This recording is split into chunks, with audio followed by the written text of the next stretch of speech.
আমাদের নফস যদি আমাদের কাছে চায়, আমরা যদি সেটা দিতে থাকি, তাহলে আমাদের সাথে কি হতে পারে এরকম একটি ঘটনা তাহলে শোনা যাচ্ছে। আবু তুরাব রহিমাহুল্লাহর জীবনে তার এক ইচ্ছা হলো তিনি ডিম খাবেন এবং রুটি খাবেন, কিন্তু তিনি তার ইচ্ছাটাকে কোনোভাবেই দমন করতে পারছিলেন না।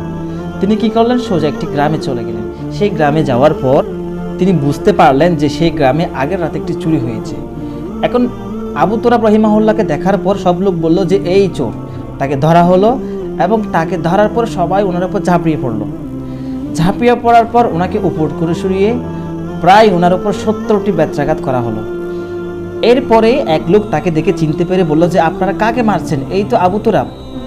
তখন তিনি তাদের কাছ থেকে তাকে বাঁচালেন। তাকে বাঁচিয়ে তিনি তাকে তার ঘরে নিয়ে গেলেন। তিনি তার ঘরে আবু তুরাব রহিমাহুল্লাহকে রুটি দিলেন এবং ডিম দিলেন। তিনি কিন্তু তার রুটি এবং ডিম পেয়ে গেলেন, কিন্তু বিনিময়ে তাকে 70টি বেত্রাঘাত খেতে হলো।